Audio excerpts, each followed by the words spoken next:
We've been studying the wisdom psalms in the Bible.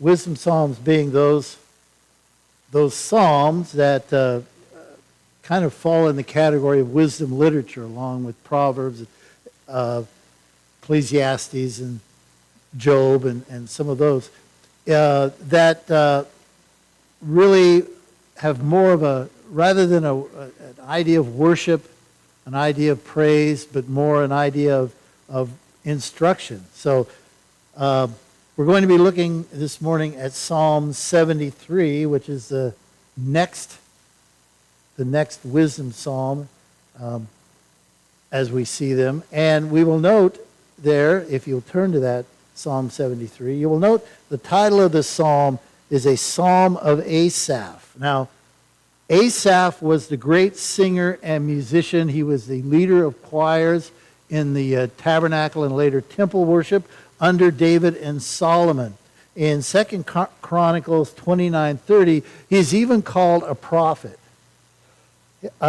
Books, or Psalm 73 through Psalm 83, were all written by Asaph. So they're all attributed to Asaph, which means that next to David, Asaph is the one writer with the most psalms attributed to him. So he's a big deal, right? So this, he comes to us in Psalm 73 with a problem, which we will see. It's a problem that people of God and believers have struggled with throughout the ages. And that is a question of, why do the wicked prosper and the righteous suffer? You know, if God is a good God, then why is it that he allows the wicked to prosper, and so many times the righteous people suffer? And so in the first 3 verses, he presents the problem. Let me read there for you Psalm 73, verses 1 through 3. Surely God is good to Israel, to all those who are pure in heart. But as for me, my feet had almost slipped. I had nearly lost my foothold. For I envied the arrogant when I saw the prosperity of the wicked. So he begins there saying something that he believes. He firmly believes that God is good to Israel and to those who are pure in heart. But he also knows something else that causes a problem. And that is, when he looks around, he sees that many people who did not acknowledge God are doing pretty well. God is good to Israel and good to those who are pure in heart, but he also sees to be good to the unrighteous. Maybe he's even a little too good to the unrighteous. And so Asaph is struggling with that, and that's the contradiction I spoke of. There is a contradiction, the contradiction between the goodness of God and the prosperity of the wicked. This is a problem that is endemic to believers.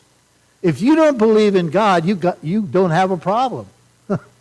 If you're an atheist, hey, it's just natural that the world would, that all kinds of people would prosper in the world, and good people and bad people would both prosper because, there is no God. It doesn't matter. But once you begin to believe that there is a God, and that God is good, as Asaph has said, then you have a problem. You have to acknowledge that there is much that is evil in the world, and you have to acknowledge that many times those people who do not acknowledge God, who do not follow God, who do not give the time of day to God, they seem to be doing pretty well. So what's up? Well, Asaph says in verse 2, as for me, my feet had almost slipped.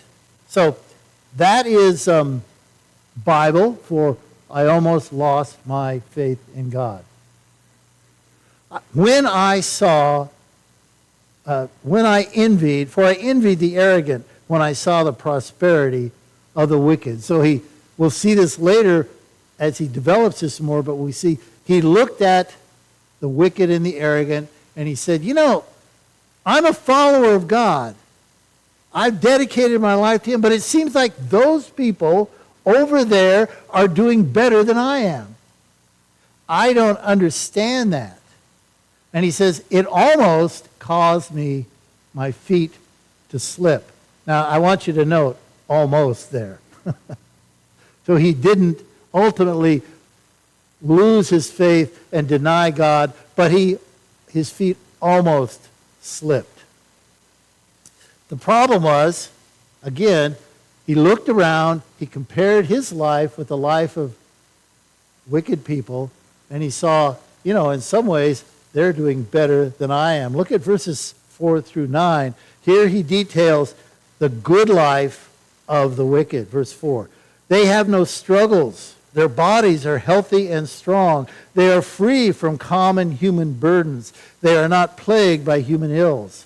Therefore, pride is their necklace. They clothe themselves with violence. From their callous hearts comes iniquity. Their evil imaginations have no limits. They scoff and speak with malice. With arrogance they threaten oppression.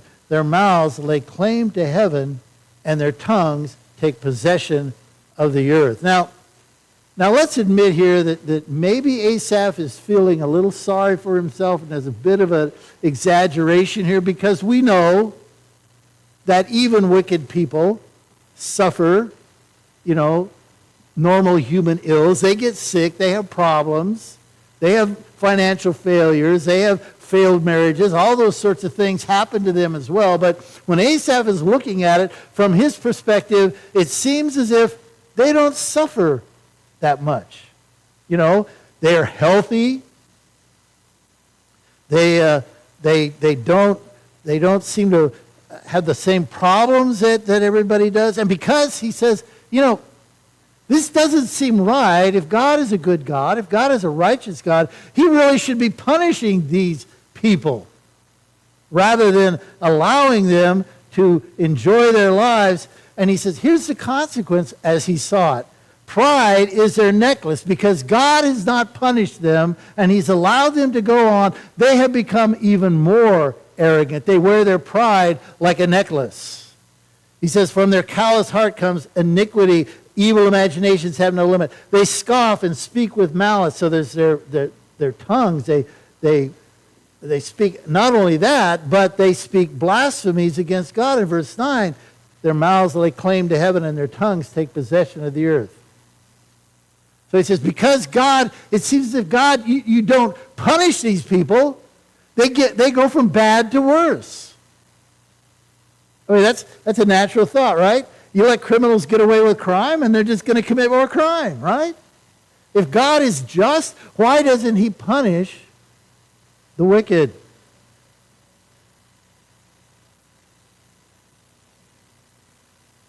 In verses 10 through 14, and so he's looked back. He's telling us the story of his struggle with faith. He looks around. He sees the good life of the wicked. He doesn't understand why God does not punish them, why God allows them to prosper. And then in verses 10 through 14, he looks within himself. Therefore, their people turn to them and drink up waters in abundance. They say, how would God know? Does the Most High know anything? Let me just stop there. He sees the wicked and their followers. and their followers also drink up waters of abundance. They adulate these people. They praise them. And then this is what they say. How would God know? Does the Most High know anything?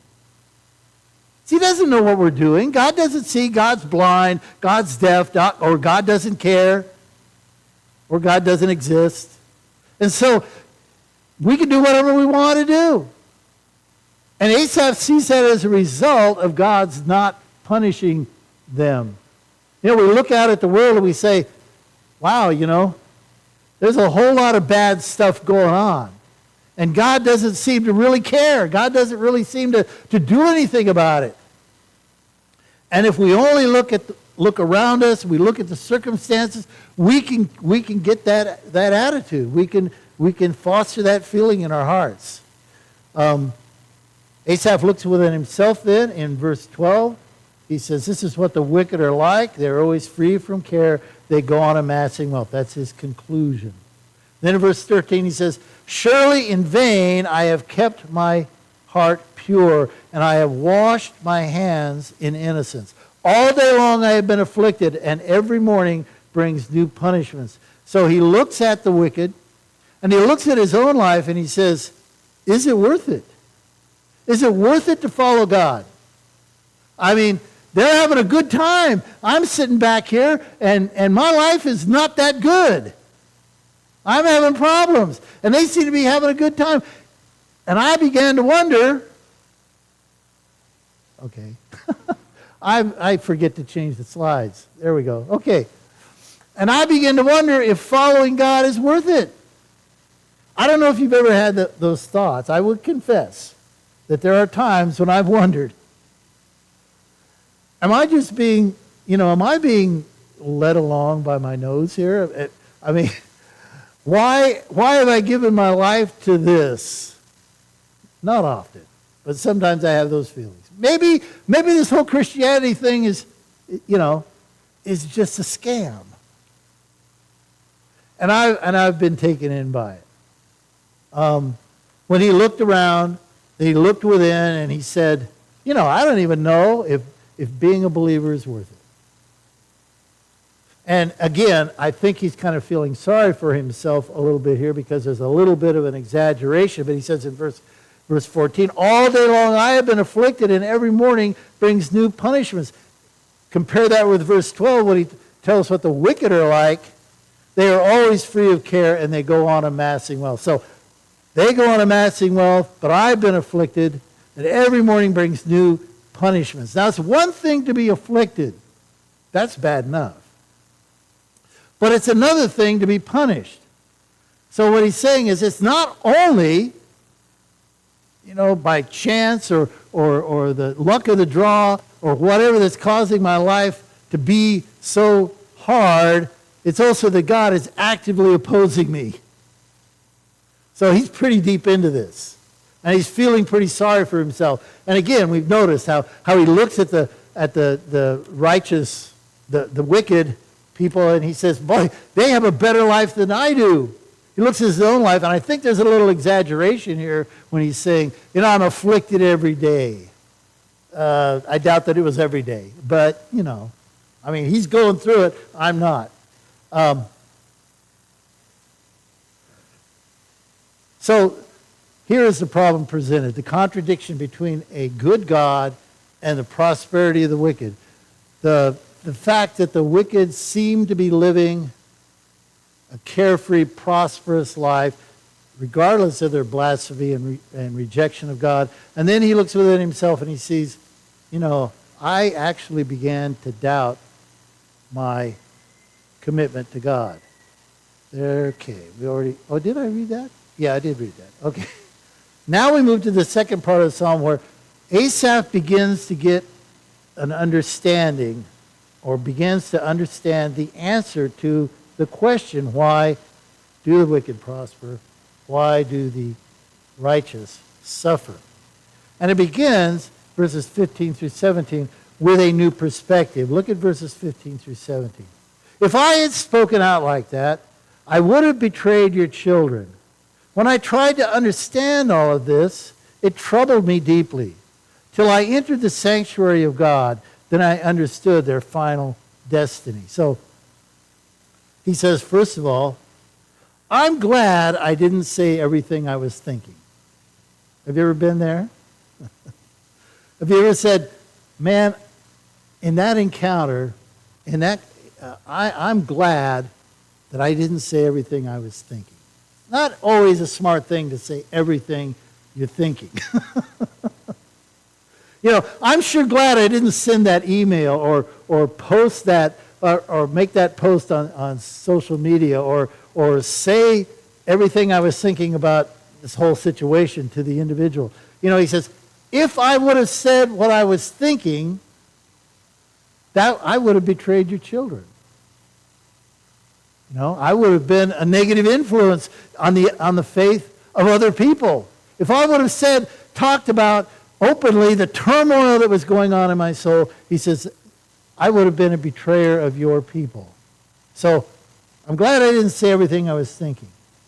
And he says, when I tried to understand all this, it troubled me deeply. So in my own mind, when I tried to figure this out, when I tried to understand the problem of pain, by the way, and I like to throw out these theological terms because someday, you'll want to use it or you'll hear it and you'll wonder what it means. This is the problem of theodicy. Okay? Not the Odyssey. That's a Greek ode, but the theodicy. Theoi. I don't know. Anyway, it's a theological term that means God's government of the world. How God runs things. And the problem is, the problem of theodicy is like we've said. God's a good God, we believe that. God's a just God, we believe that. And yet so many ungood and unjust things happen in the world. And we human beings sometimes look at that and we say, yeah, I can do a better job than that. God, I don't like the way you're running the universe. I can do a better job than that. You ought to be thankful that I'm not God. Anyway, so he gets a new perspective. And how does he do that? It tells us in verse 17. What does he do? He says, I entered the sanctuary of God. Then I understood their final destiny. So what did he do? He went to church. He went to church. And people will say, well, that's kind of simplistic and childish and, come on. But that's what he did. He went to the sanctuary, entered the sanctuary, and there I saw their destiny. I understood their final destiny. In other words, he got a new perspective. Now, he had looked back at his experience. He looked around and saw the circumstances. He looked within himself and understood or confessed his doubts. And now he goes into the sanctuary. Where does he look? He looks up. And when he looks up, he begins to understand. I understood their final destiny. If you just look at it from the worldly perspective, all of that is true. All of what we've said is true. It doesn't seem like God cares. It seems as if the wicked prosper and the righteous suffer. We don't do as well because we don't cheat on our taxes, I end up paying taxes, and that bugs the heck out of me. I should cheat on my taxes, and I get a refund. And my neighbor, he talks about how much he cheats on his taxes. He gets a refund, and he spends it on a new boat. Doggone it. That's not right. But you see, I'm in that situation, I'm looking at it from the worldly perspective. And now what Asaph needed and what he received in the sanctuary was an eternal perspective. And he saw, number two, he saw this. He saw the precarious position of the wicked. Look at verses 18 through 20. 18 through 20. Surely you placed them on slippery ground. You cast them down to ruin. How suddenly they are destroyed, completely swept away by terrors. They are like a dream when one awakes. When you arise, Lord, you will despise them as fantasies. So there's the eternal perspective. It may be true that they prosper in this world, in this life. But this life is not all there is. It may be true that we suffer in this life, but this life is not all there is. And he saw the truth you have placed him on slippery ground. The picture, of the prosperous wicked, the arrogant wicked, standing on slippery ground. They look like they're so firmly established, and yet here they are standing on the top of the mountain, on the edge of a precipice, on an avalanche chute. And notice this, he said, my feet almost slipped, but they are standing on slippery ground. It's only a matter of time until the ground crumbles from under them and they slide down. How suddenly they are destroyed, completely swept away by terror. Like a dream when one awakes. Like, a fantasy. Seems so real, but then when you awoke, it disappears. And you realize it was just a dream. So having come to that place, having gotten the eternal perspective, I'd see the true destiny of the wicked. Then he confesses his foolishness and he receives the guidance of God. Look at verses 21 through 24. When my heart was grieved and my spirit embittered, I was senseless and arrogant. I was a brute beast before you. Yet I am always with you. You hold my right hand. You guide me with your counsel, and afterward you will take me into glory. When my heart was grieved, he says, here's his confession. When my heart was grieved, when I was thinking these things, when I was thinking that you were unjust, that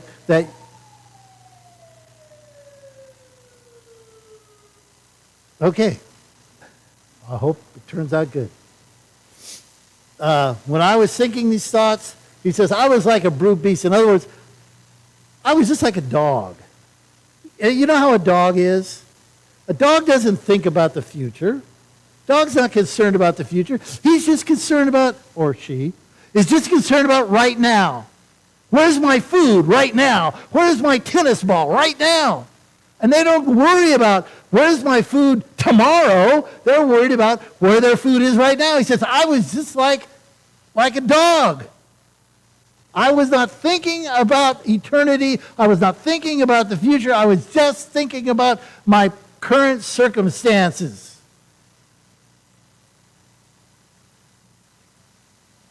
He was senseless and ignorant, a brute beast.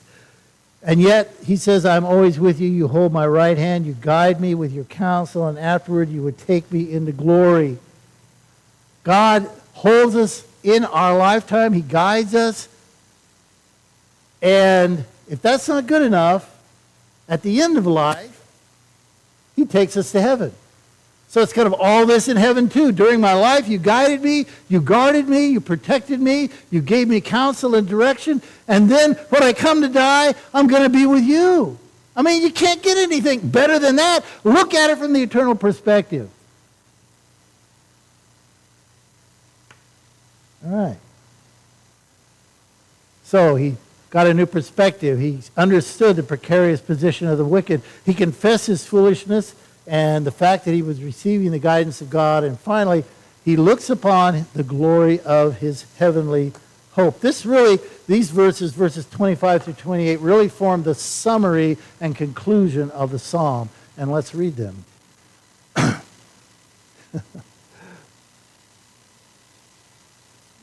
I lost my place. Whom have I in heaven but you? On earth has nothing I desire besides you. My flesh and my heart may fail, but God is the strength of my heart and my portion forever. Those who are far from you will perish. You destroy all who are unfaithful to you. But as for me, it is good to be near God. I have made the sovereign Lord my refuge. I will tell of all your deeds. So at the end, Asaph says, here's what I've learned. I went through this experience, a trial of my faith. I realized that I was looking at my circumstances rather than gaining the eternal perspective. And once I got the eternal perspective, I understood that those that seem to prosper in this world lose out in the next world. Those who don't acknowledge God in their lives, they end up, though they may prosper today, tomorrow they lose everything.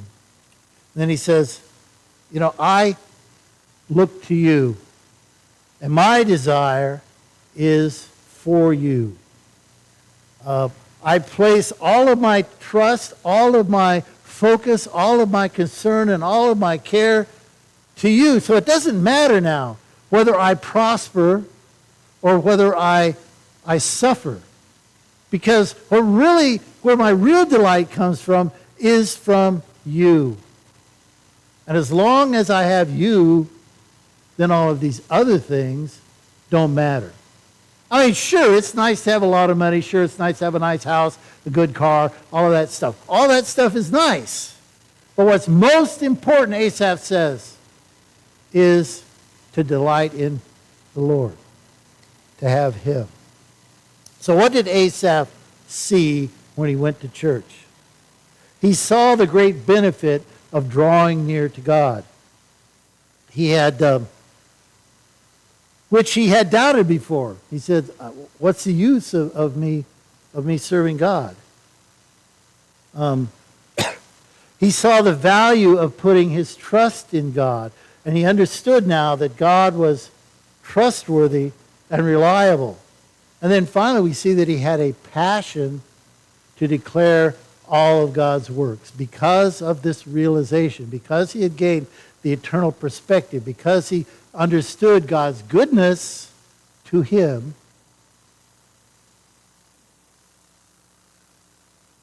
He now would become the messenger of God's goodness and of that eternal perspective to others.